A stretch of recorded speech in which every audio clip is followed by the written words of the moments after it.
Breaking now at 9, carjacked in a parking garage. We are live at Tyson's Corner Shopping Center. Israel strengthening its response to a Hamas terror attack. Horrified,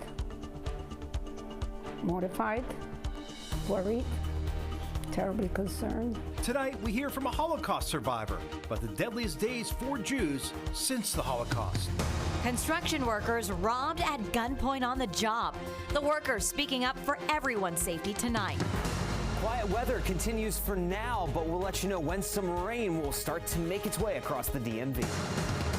Of all the things that I've ever seen happen, I think it's the most shocking thing I've ever seen. And a thief caught on camera. We hear from a D.C. homeowner baffled by someone stealing their decorations.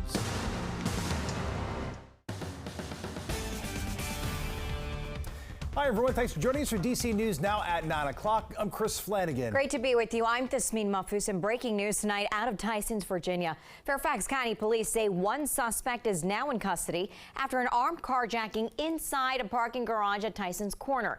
Northern Virginia reporter Max Marcillo joins us live now with that breaking update. Max, we're told the suspects did not have any weapons, but they did throw something at the victim. Yeah, and we're learning within the last 15 minutes that a suspect was arrested thanks to help from law enforcement partners on Maryland's side of the DMV. Now, we know that Fairfax County Police initially said there were two suspects. We're working to learn if that latest update includes both or if they are changing and maybe only believe that one was involved. But what we do know is what they confirmed to us earlier was that just before 6:30 that there were, they said, two suspects who took the keys of an adult man or an adult victim in this situation, and then they took his car and drove off. So that's what police told us a little earlier. And again, that breaking update late tonight is that police have arrested a suspect thanks in part to law enforcement help from Montgomery County Police in Maryland. As we learn more, we'll bring you the latest. But live from Tysons, Max Marcillo, DC News Now. Max, thank you. Meanwhile, breaking news on Capitol Hill tonight.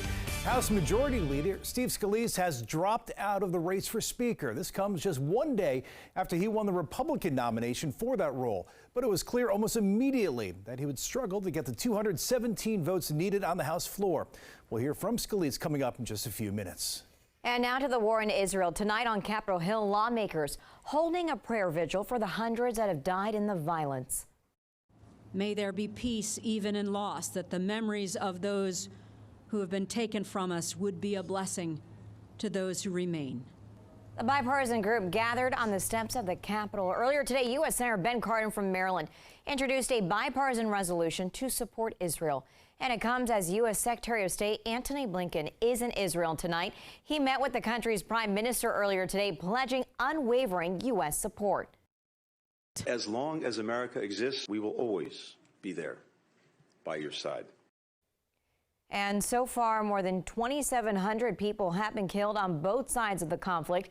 And as Israel prepares for a ground invasion into Gaza, the Biden administration is urging neighboring countries to allow millions of Palestinians safe passage out of Gaza.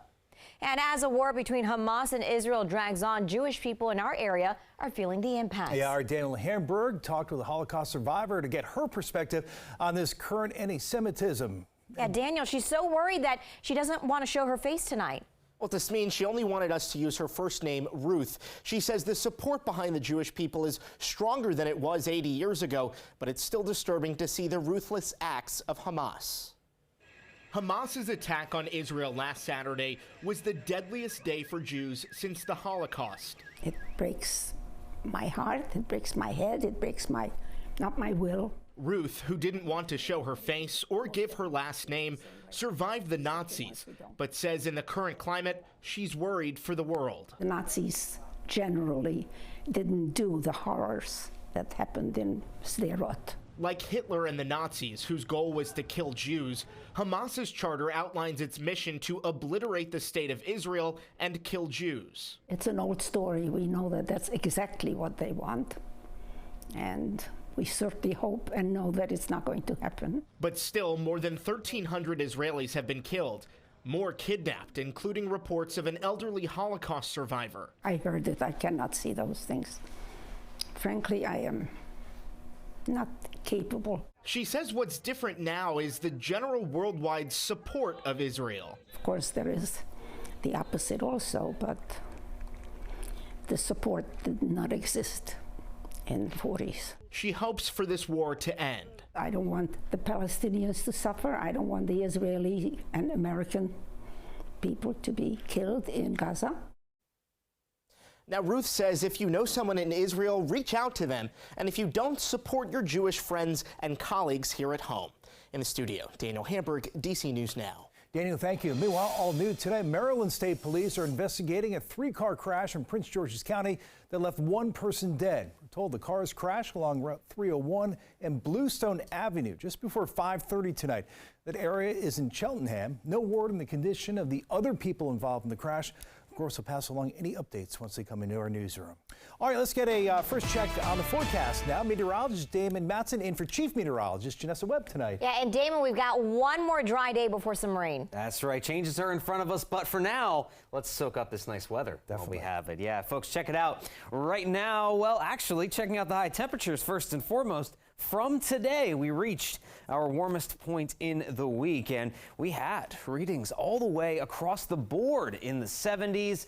Now we even had some mid-70s for those high temps in D.C., down toward Culpeper. And how about Luray, almost reaching 80 degrees on the edge of the Blue Ridge Mountains there. Now, we certainly have cooled off as expected going into the night here, still holding on in the 60s in D.C., Hagerstown, Cumberland even at 62, but those low to mid 50s are becoming rather common as we head on toward the night tonight. And just like Wednesday night, we're looking at low temperatures in the upper 40s, low 50s. This time around, though, a lot more clear sky in place across the region. Just some clouds will pass by to the north. So kicking off your day tomorrow, we're not worried about much here. Just those few clouds that could be out there, and the temperatures definitely a little cool to start out, but not too chilly overall. So sunshine starts out our Friday, but could there be rain showers before we reach your Friday night? We'll have your full forecast in just a bit. All right, developing right now at 9, construction workers in Prince George's County, they're being targeted and robbed at gunpoint. Yeah, police say many are undocumented, making it harder for them to come forward. Our Yamari Sase spoke to police and construction workers about their concerns.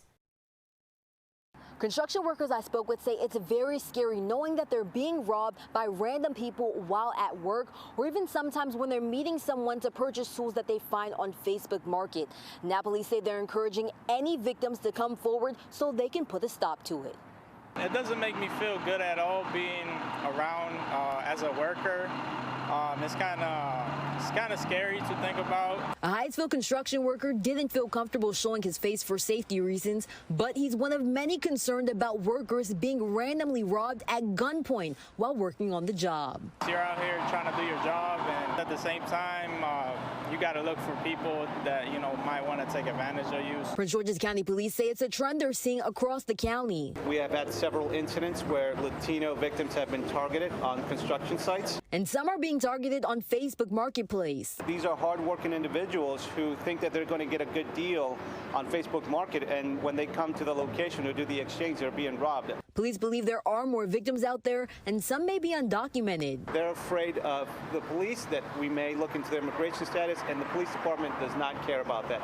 We want the victims to come forward, and we want to ensure that we are able to help them. They're encouraging everyone to be vigilant. To be aware of their surroundings, okay? Not carry large sums of money. If it's too good to be true, they may be wary of that. If they're going to meet a particular location, it's the best place to meet is at a police station. Construction workers I spoke to say they want people to speak up for everyone's safety. I would encourage people to speak up a little more, share what they've seen or witnessed. Officers are also pleading with the public to say something so these workers can get justice. Reporting in Prince George's County, I'm Yamari Sase, DC News Now.